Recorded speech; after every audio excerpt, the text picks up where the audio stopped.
Hey everybody, this is Gerard. I'm here today to talk to you about what I thought about the hearing that took place yesterday.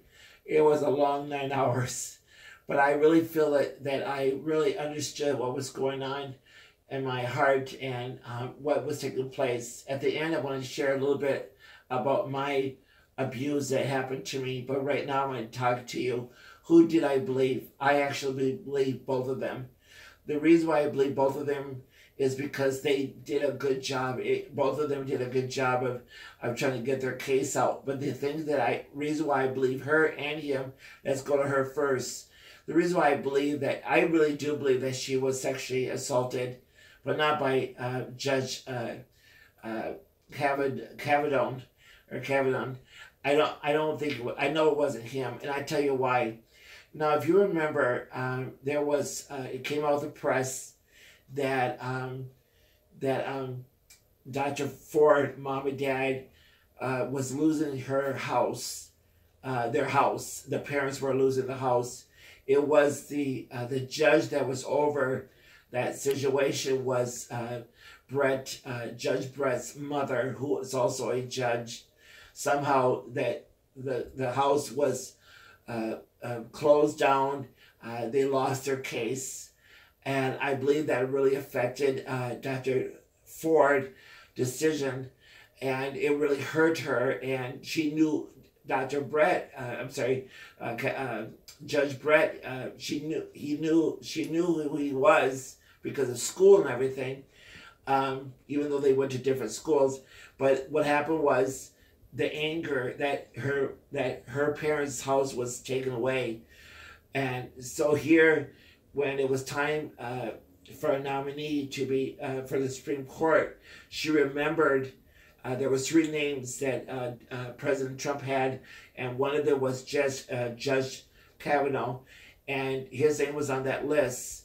When she saw that, with her anger about his mother taking her parents' house away by the ruling that took place, she went and called the Washington Post, and then she called her congresswoman in California and got Senator Dianne Feinstein, who's from California, but she did not want to go public at all. She kept it a secret. She didn't want her name out there, and because she just wanted his name off the list. That was the only reason why her call went to Washington Post. And then the Congresswoman and Senator Dianne Feinstein, it was to get his name. But someone, Dianne Feinstein, Senator, leaked her name. Now she had to bring a story about Brett sexually abusing her or sexually assaulted her. And it wasn't true. It was someone else. She must have gone to a different party. She recognized the house. She knew the steps. She knew what was going on. Or she saw what was in that house. But it wasn't the house that he was at, because she had to get a story started. So what happened was, after the story was given at the hearing, she could backtrack because, I believe she was abused. But it wasn't by him.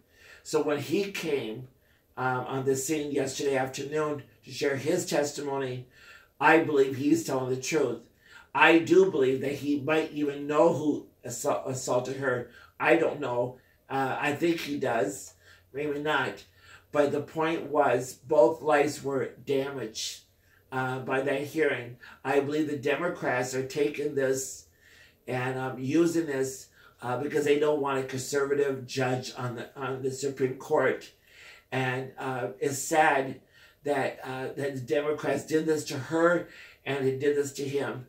Like I said, they're both telling the truth. They both are saying what is true. That's why I could believe both of them. The only thing is, she is a little bit angry about what her mother and dad went through. Let me tell you a little bit myself. I was born disabled. I wear braces on both legs. I have deformed legs. And I left home when I was 18 to go to Hollywood. I worked at a place called ABC, a Better Connection answering service in Hollywood, right across from the Chinese Theater. LaBrille and Hollywood Boulevard. And I had a supervisor that was very, very sex harasser.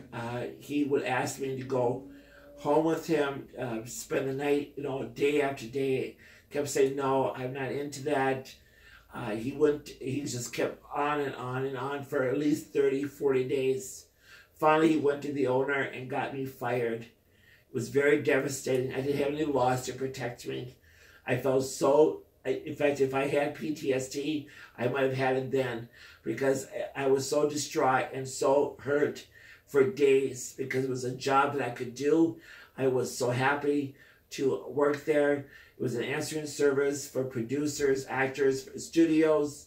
It was a wonderful place to work, but it really hurt. I feel bad for both parties. Going back to the hearing yesterday, I felt like it was very painful for both, but I believe she did not want to go public. She only wanted his name off the list, but because of the lie, because of what happened, she had to, because she was outed and it was leaked, she had to bring a story. So I could see her passing the lie detector, because she was raped. She was sexually assaulted, but it wasn't him who did it. So I hope this will give you some understanding and how I feel about it. I feel sorry for both of them. Thank you for listening.